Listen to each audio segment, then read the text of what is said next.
Thank you, Marie, for the wonderful introduction. We have a very exciting session coming up with 4 very knowledgeable speakers. The session title is A Food Label for All, Designing Front-of-Package Nutrition Labels to be Accessible and Effective. The session focuses on the various types of food labels, how designs will have been selected for implementation, and what evidence might be for effectiveness, with a focus on individuals with different health literacies, socioeconomic status. We will run through the 4 short presentations first, and like yesterday's session, we'll do a panel discussion at the end. So first, we'll hear from Dr. Jeff Blumberg. Dr. Blumberg is an active professor emeritus at the Friedman School of Nutrition Science and Policy at Tufts University. He has participated in many activities relevant to the incorporation of sound nutrition science into public health policy. Dr. Blumberg will kick off the session with an overview of front-of-pack labeling systems with attention to access and equity. Let's welcome Dr. Blumberg.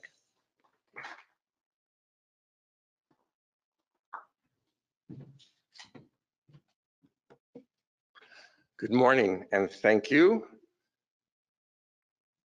So I'd like to, really my talk is a general introduction to the speakers that are going to follow me. So I hope I'm going to touch a little bit on the areas that they are going to do a much deeper dive than I will. My disclosures are I serve on a scientific advisory board for Guiding Stars Licensing Company, which is a front-of-pack labeling program within Ahold Delhaize and is present in about 2,000 supermarkets along the Atlantic coast. And I am also a co-developer of a nutrient profiling system called the Food Compass, which was created at Tufts, and there's an effort to commercialize that application of the Food Compass. So the World Health Organization several years ago said that front-of-pack labeling represents a strategy to reduce the prevalence of non-communicable diseases, and not just as a result of their efforts, but other ongoing efforts. There's a plethora of these FOP labels, and I'll go into them in a bit more. But I want to tell you what the objectives of the FOP labels are. One is to communicate complex information to consumers by simplifying it into a standardized format to guide more nutritious choices.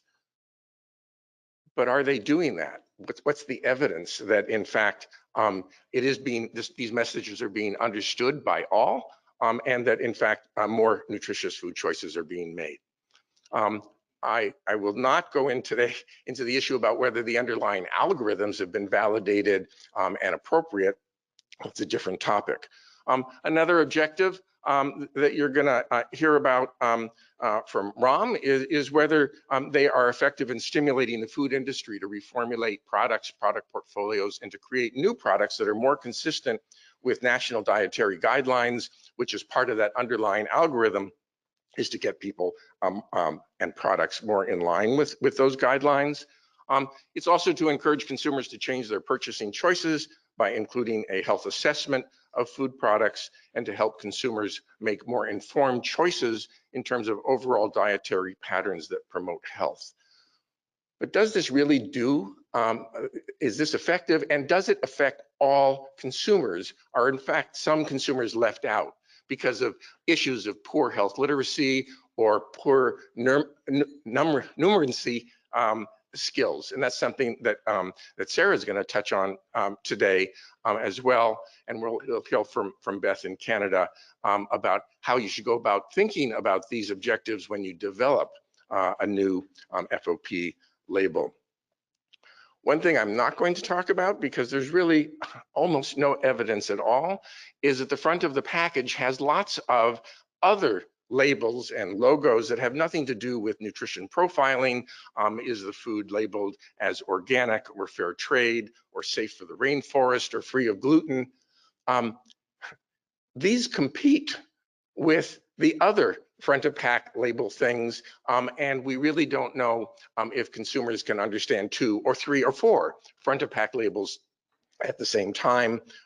There aren't studies that have really carefully looked at this, but when you only have 3 or 4 seconds to make a decision, it becomes a challenge. So in the state of the world today, at least regarding front of pack labeling, you can divide countries that have it into 2 groups, those which have mandatory labeling. And you can see on this slide, Mexico and Latin America have a lot of mandatory labels. Almost all of them are of the warning or high-in labels, which I'll talk about briefly. In the US and in Europe and Scandinavia, those systems are all voluntary, but the European Commission has talked about coming out with rules for a harmonized, standardized front of pack label. Reports have been written. To my knowledge, no action has been taken yet. It's not without controversy in doing that.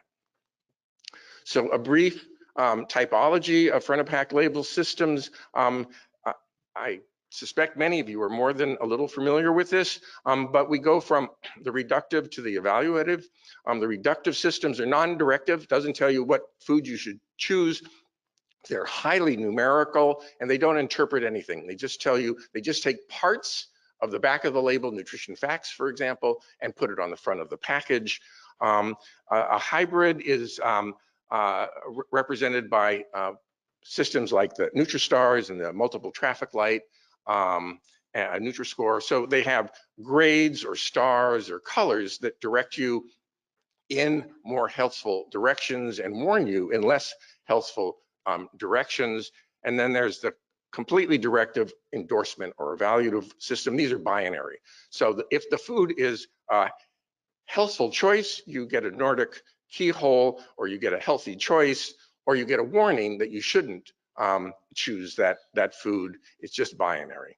So you have all types, resulting in no direct advice, mixed direct advice, or advice only for healthy choices, only for unhealthy choices exist within all of this. So people are trying to develop research studies like this factorial design. What's the best health warning label? And they looked at putting in information about health effects or no health effects, looking at squares versus octagons that look like stop signs. And in this particular study, they found that what you see on the bottom row, that the most effective one in having an impact on consumer perception and intent to purchase. This is online. You can do it on your mobile phone. You can do it on your laptop. They found the most effective ones were the octagonal warning signs, and the ones that had some nutrient information, high in sugar, high in saturated fats, and so on, was the most effective. And slightly less effective were the octagons that just gave a warning, all said warning, but gave a health effect information. So studies like that and some other reports resulted in Hall and Grumman reporting their viewpoint in an issue of JAMA 2 years ago, where they called for nutrient warning on all unhealthy foods. This was really directed towards the US. And they said that studies have demonstrated that warnings work well across diverse populations. Simple, prominent nutrient warnings could therefore enhance equitable access to nutrition information, because you didn't need really any numeracy skills at all. You could just see it says warning and know that you shouldn't purchase it or limit the purchase of those kinds of foods. And the warnings accompanied by icons or other images are particularly useful for individuals with lower literacy or limited English language proficiency, and also might be helpful in counteracting industry marketing of unhealthy foods, which disproportionately are targeted towards Black and Latino communities. So once again, the idea is, can we make this kind of public health nutrition messaging more effective? But this is directed only to unhealthy choices. It doesn't actually guide you to what a healthier choice would be. So the recommendations for FOP label designing them, and you're going to hear more about how Beth has gone about this in Canada. Obviously, they have to be highly visible and salient. They can be highly visible, but if there are 1 or 2 or 3 other front of pack labels, it's a challenge. They have to convey simple, easy to understand messages, or possibly a single, simple, easy to understand message. The recommendations now limit or suggest limiting or avoiding entirely numeric information because of this problem with limited numeracy among many people. They use symbols or colors that I've already shown you that leverage automatic association. So people understand stop sign. I think most people understand a letter grade. An A is good and a D is not so good. Or traffic lights, red, yellow, green, go, slow down, stop. And they should work to integrate information and emotional messaging. They should warn consumers about excess, high, or warning, and they should display on the logo should be on less healthy foods as well as healthier ones. And now this recommendation conflicts with the warning labels, unless you're going to have 2 systems, because the warning label is one system, and the other systems, the traffic lights and so on, are another one, and the endorsement systems are yet another one. So within one store, it might be confusing to find warning labels and graded labels or an evaluative label. So it's a bit of a challenge about whether you should have labels across the whole grocery store, or just only on good foods, or only just on bad foods. So just very briefly, this is a conceptual model about how FOP labels can influence somebody. First, you have to implement it, and then you have to be able to see it. You have to get that exposure.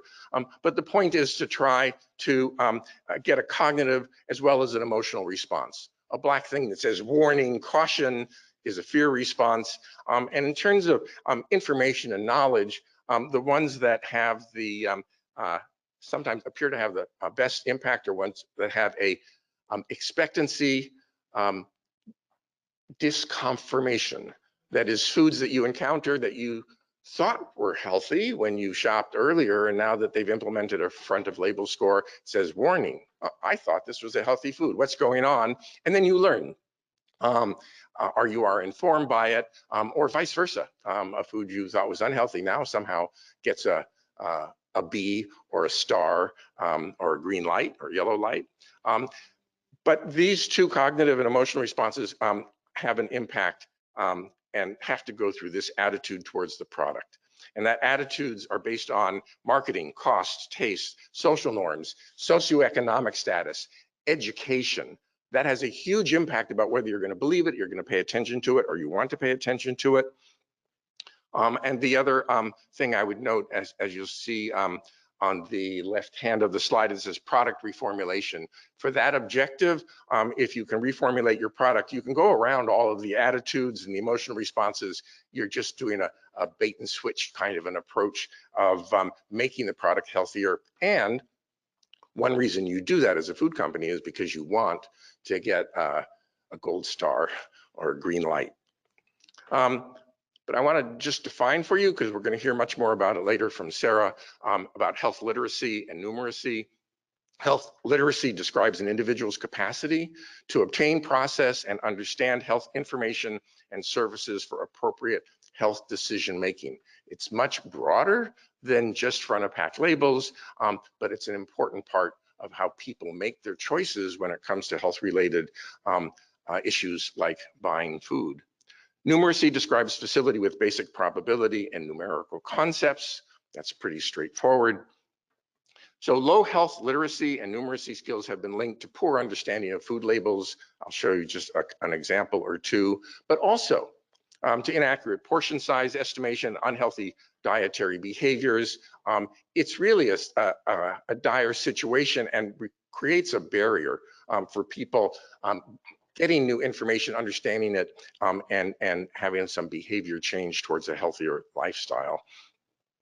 Interestingly, This study was done a few years ago, but it found a nice linear relationship between numeracy status and the ability to understand labels. This was really focused on the nutrition facts panel. So the better your numeracy skills, the better you could read the nutrition facts label and understand it.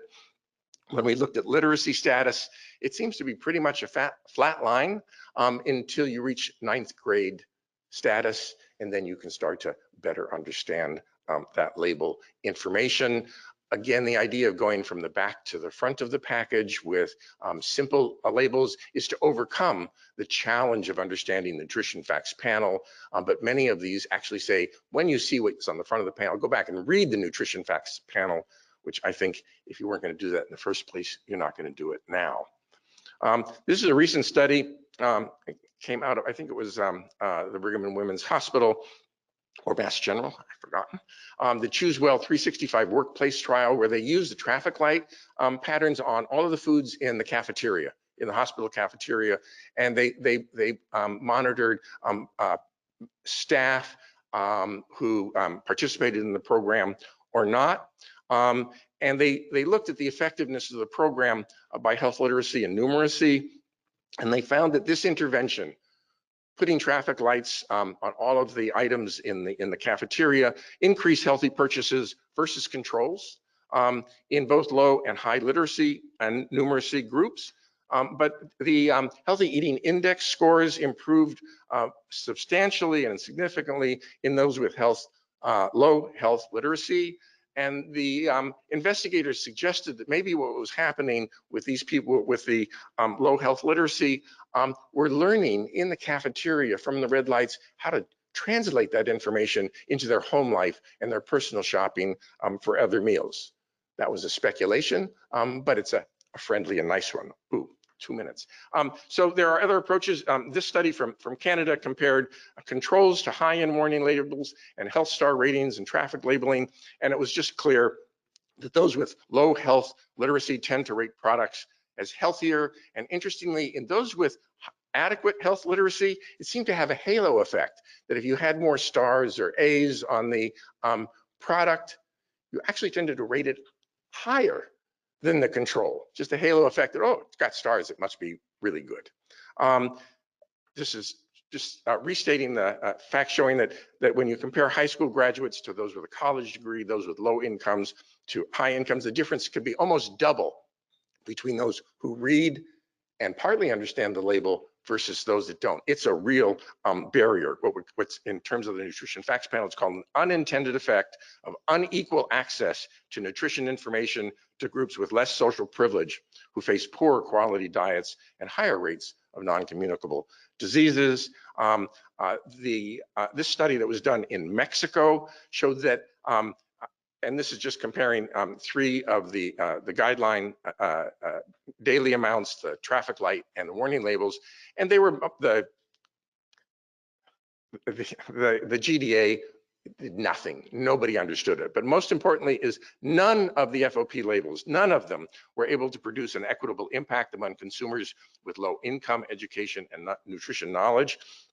And so the authors of this paper said to produce an equitable impact among consumers of all socioeconomic strata, efforts beyond simply the inclusion of a communication campaign on how to use and interpret FOP labels will be required.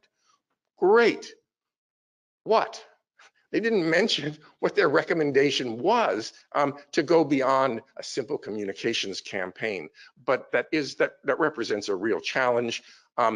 This is an old study showing that the healthy choices labels stimulated healthier product development. Products included more fiber and less sodium, and they looked at those that were newly developed or reformulated, and they found 20 to 30% of the new products and the reformulated products met this. However, this study was based on voluntary information from voluntary companies, so it may have biased the impact on reformulation. In the Guiding Stars program, they found that after 2 years, there were more purchases of starred foods, of more good, better, and best for you foods. They were statistically significant differences that ranged from 0.05 to 0.5 to 1.5%. So significant, but really small differences. I hope that introduces the other speakers that are going to follow me, who will go into more depth on each of these. Thank you.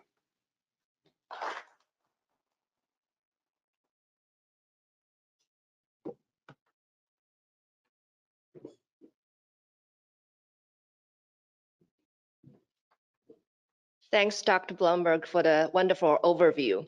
Now let's invite our next speaker to the podium, Ms. Sarah Salcher. Ms. Salcher is Deputy Director of Regulatory Affairs at the Center for Science and Public Interest, where she manages CSPI's policy work related to food safety and labeling, allergens, food additives, dietary supplements, and other consumer products. Ms. Salcher will be addressing the intersection of food labeling policy and health equity. Ms. Salcher, please take it away.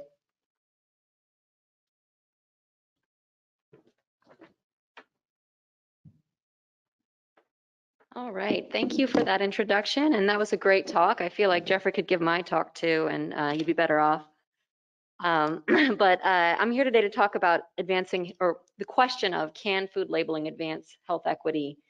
And I'll say first, my organization, CSPI, Center for Science and the Public Interest, is your food and health watchdog.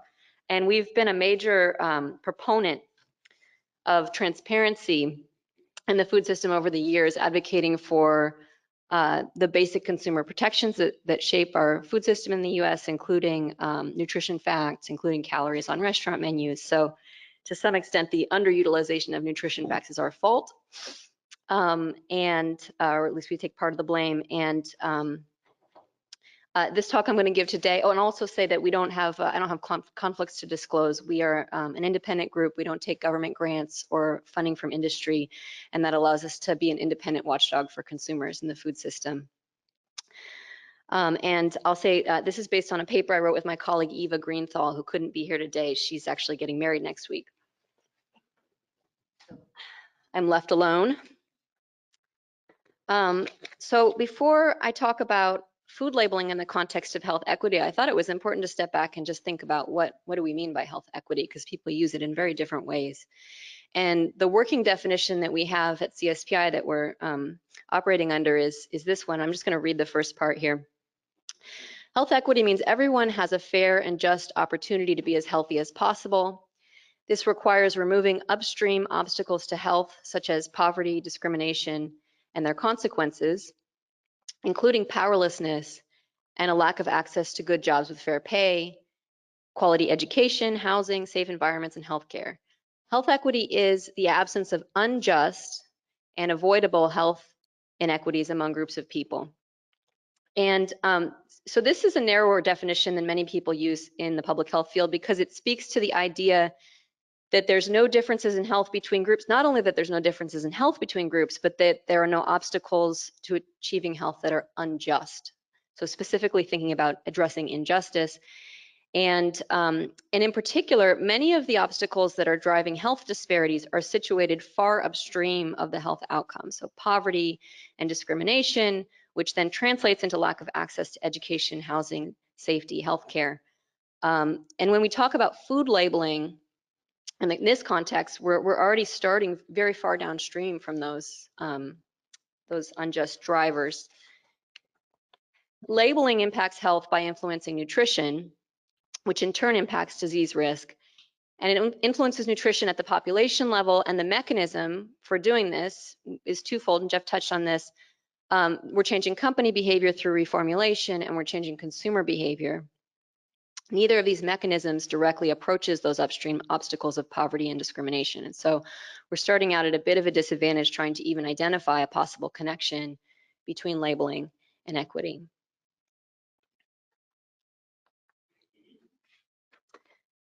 So why are we even talking about it then? One reason is there is a strong motivation in our field of public health to connect our work to health equity.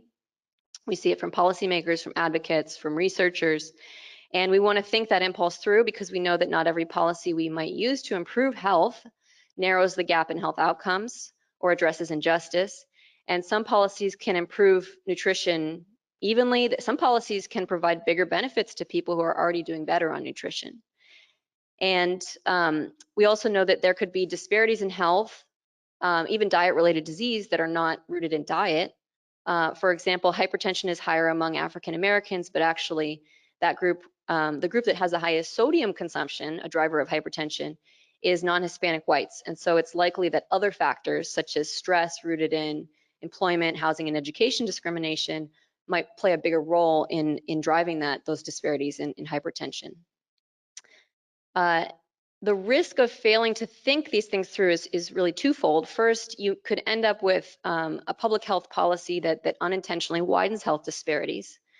For example, if you had a food label that was primarily utilized by high income or high education individuals, or that increased the price of healthy foods, these policies might benefit the public health on average, but they do so by distributing the benefits disproportionately to those who are already well off. They may benefit every group and still widen health disparities. And there's this terrific figure here I have, which probably you've seen some variant before. This was done by the Interaction Institute for Social Change. And imagine that we in the business of public health are really involved in distributing these boxes to boost access to health. And we say, some people can't see this ball game. We make boxes, so we're going to solve this problem of not being able to view the ball game. But in reality, just because we make boxes does not mean that everyone is going to see the game or everyone's going to get a box. And also, we don't want to if we're making a non-equity policy and we promote it as an equity policy, we could end up directing policymakers who want to work on equity towards the wrong issue. So if a policymaker comes to us and says, I want my little friend in the purple shirt here to be watching the game, and we don't want to then come to them and say, well, let's teach you how to build a box tower for the gentleman in blue, right? This distracts them from putting boxes where they should go, or better yet, tearing down the wall. So how would we approach this with food labeling? First we can look at the existing food label and how the differences in label use are distributed. And we know that current food labeling disclosures, which in the US consist of nutrition facts, are being utilized differently by different demographic groups. We saw some great slides on health literacy in the last presentation. This one just breaks it down by socioeconomic status, so your education level. At the 9th grade, the literacy spikes up in your ability to understand nutrition facts, and sure enough, people who have high school or less education use nutrition facts less than those with a bachelor's degree or higher. And part of this is that it's a very complex label, right? It uses multiple nutrients. It's on the back of the package. It's non-interpretive, so that means the consumer needs to bring a wealth of knowledge to the table to understand it, and they have to know which nutrients are good, which are bad, which to avoid, what percentage is, what a daily value is, and ultimately whether a given percentage is high or low. Is 20% high? Is it low? Is it reasonable? Notably, there are not discrepancies in utilization of nutrition facts by race once you control for these other factors. And this makes some intuitive sense because there's no mechanism by which race might play a mediating role here. There's no opportunity for example, for racial discrimination when the consumer is interacting themselves with the food label. The mechanism is driven by consumer knowledge and personal choice. So no differences by race, but differences by education and income. And this presents a potential opportunity, of course, to design systems that are more accessible than the status quo across populations. In a sense, we do have an existing policy that places more boxes under advantaged groups, and we may be able to address that when we're considering a new policy design. For example, if lower literacy impacts nutrition facts, designing a simpler, more interpretive label might narrow that gap.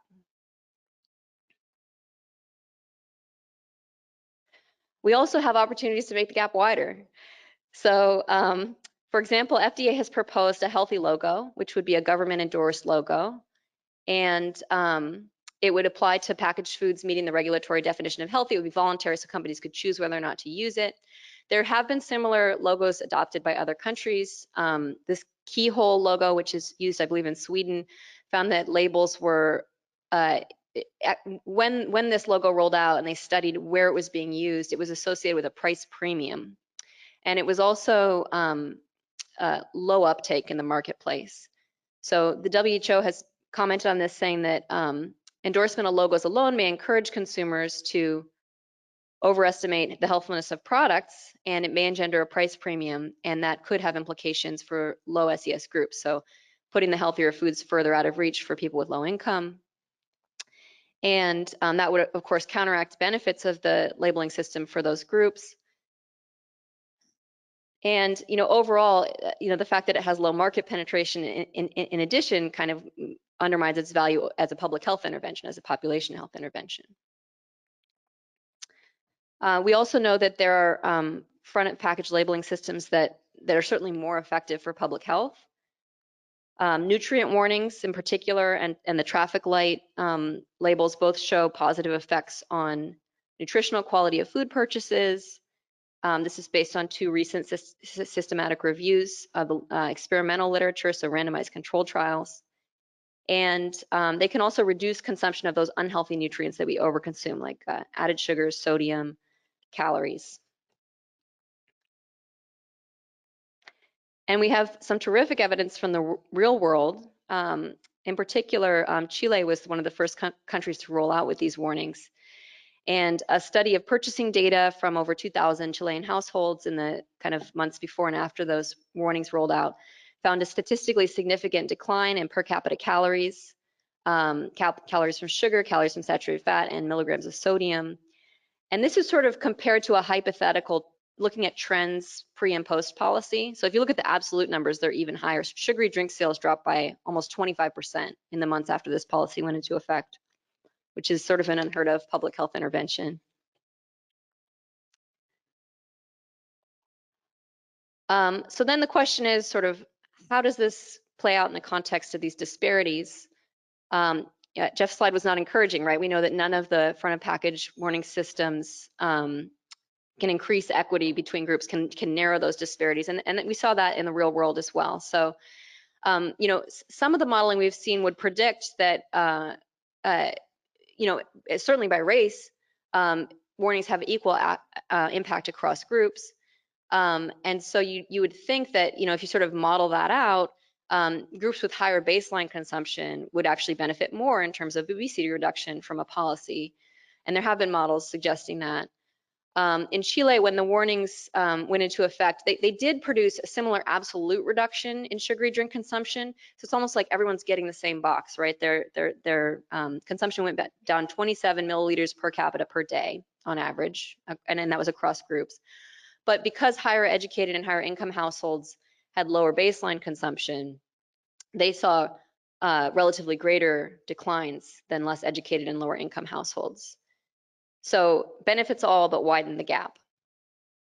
And, we don't know why this was, but certainly increased access to nutrition information may be less likely to influence food choices if people are facing other constraints, such as availability, cost, stress, time poverty.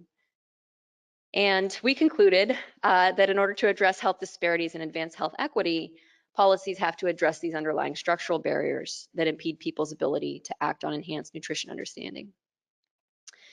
So to answer the question, can labeling advance health equity? It's complicated, is the answer. We know that labeling policy that fails to center considerations around differential impact can exacerbate disparities. And we know that designing labels to be more accessible can promote access to nutrition information, promote population health. But we also know that that doesn't necessarily translate to equal health outcomes, and information can be less likely to influence food choices if people are facing other constraints. And then finally, food labeling interventions are important and may improve diets and population health, but the path towards health equity will require broader interventions targeting the underlying structural barriers that produce inequities. And, to the question of what those might be, I think to some degree, we're gonna have to look beyond our field when we're thinking through how to address those structural barriers. And that concludes my talk.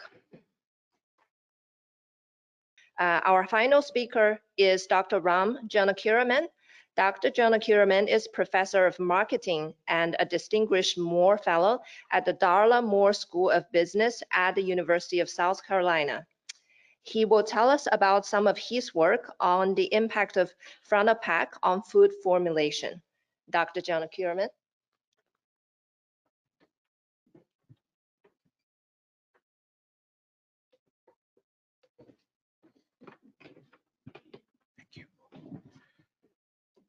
Good morning, everyone.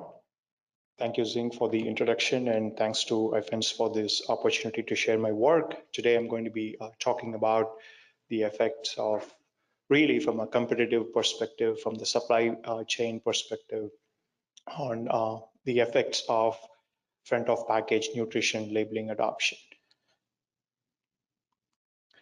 In terms of disclosures, as I said before, I'm a tenured professor at University of South Carolina. I received no grant.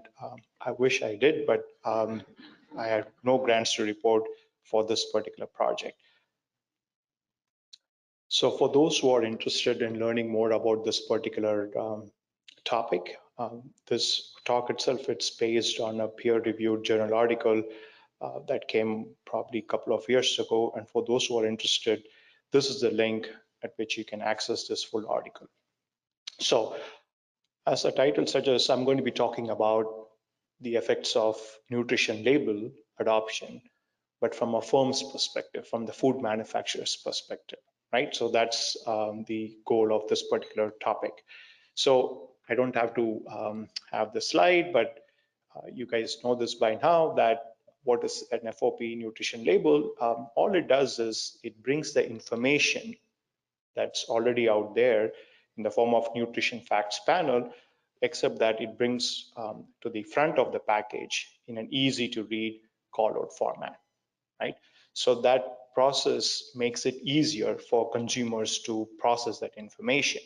And so what we are interested in this particular study is if indeed it makes it easier for consumers to process this information and perhaps to use this information in a real store when they are making that decision in a real store, does it have implications for food manufacturers? So the question that we are asking is, if indeed adoption of FOP labels in a product category were to move consumers towards making healthier choices in that product category, are there incentives, or should there be an incentive for food manufacturers to respond in a particular way? If so, how would they respond? That's really the question that we wanted to answer in this particular study. So as we all know, at least from the last couple of lectures or talks that we listened to today, that yes, there is some evidence that FOP labels have a positive effect on consumer demand for healthier products. But from a supply side, really, there is very limited examination. And so we wanted to study this, but again, keep in mind there are a couple of things about this nutrition label. One is FOP label adoption. It's a voluntary initiative. And therefore, unlike nutrient claims that where food manufacturers have a lot of leeway in terms of highlighting the information that they would like to highlight, FOP labels it's voluntary, plus it's standardized. What we mean by standardized is it presents the key nutrient information as it is, except that it is easily digestible in terms of information. So again, the question that we wanted to answer is, how do food manufacturers respond to adoption of FOP labels? So really, the question that we wanted to ask is, from a competitive perspective, so let's assume that this is a product category, and this could be potato snacks, or it could be breakfast cereal. We look at really 50 different categories in this particular study, but in any given product category, assume that there is a food manufacturer who adopts this FOP label. So we wanted to ask, does it spur other manufacturers, other competing manufacturers in the same category to respond? If so, how do they respond? So we hypothesized that because of the demand for healthier products, consumers' demand for healthier products, it gives incentives for food manufacturers to respond, but they respond hopefully by improving the nutritional profile of their own products. So that's what we mean by competitive effects of FOP adoption. But we wanted to measure it, right? So we want to measure if it is true, we want to quantify it, right? So we want to report the effect size. And the other option that we wanted to also explore is how do they respond? Remember that there are multiple ways of responding. One is you can improve or you can add more nutrients to add, or you can reduce the level of nutrients to avoid, right? So there are a couple of ways of improving the nutritional profile. And so we wanted to study that as well. And then second set of question that we wanted to ask is, well, what is the variation? Are there any variation in terms of brands? So there are some premium brands in any given category. Do they perform or do they respond differently than, let's say, the non-premium brands? And what about some category level variation? So is there a difference between, let's say, potato snack category, which is inherently unhealthy, versus, let's say, other probably categories like yogurt and so on, presumably, which is more healthier category, right? So we wanted to explore category level variation as well in this particular study. So those are really the two broad questions that we wanted to answer in this particular research study. So for this, what we wanted to do is we want to look at data. And so really we are taking a data-driven analytic approach.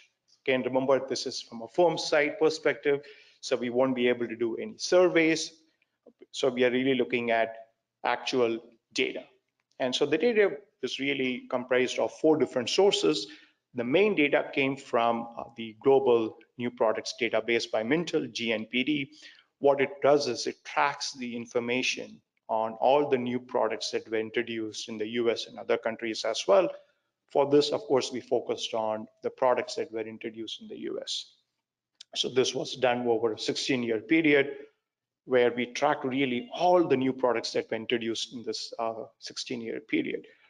We combined that, we merged that with other sources of data because we wanted to get a full picture of everything about that particular product, who the manufacturer is, who the brand is, what the brand is, the type of brand, and so on.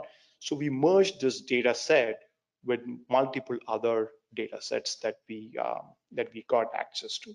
So all taken together, this took about a couple of years just to assemble this data. And I'm saying a couple of years because at least at the time we had access to this data, we didn't really run a machine learning algorithm to see if this FOP label was adopted. So we really had to go through all these products, thousands of products across many different categories to really categorize whether an FOP label was adopted by a particular firm in any given particular product, in any given particular product category, right? So it's really a manually intensive task, but fortunately we had access to research assistants who helped us with this. So we really spent close to 1,000 hours of data collection in putting together this sort of comprehensive data set. So really analyze package pictures of many of these categories, and then we wanted to figure out when they adopted. And then of course, we wanted to have the nutritional profile of those products as well. So that's really the data collection task that we undertook for this particular project.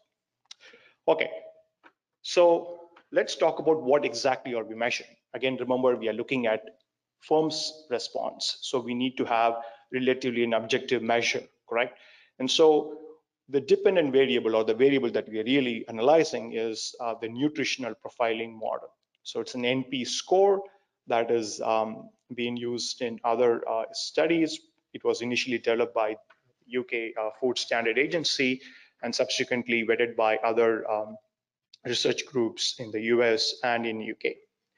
The nice thing about the NP score is, I'll explain probably in the very next slide, but it is really calculated in such a way that it offsets the total calories and the nutrients to limit. So what are the nutrients to limit? These are your saturated fat, levels of sugar, and sodium.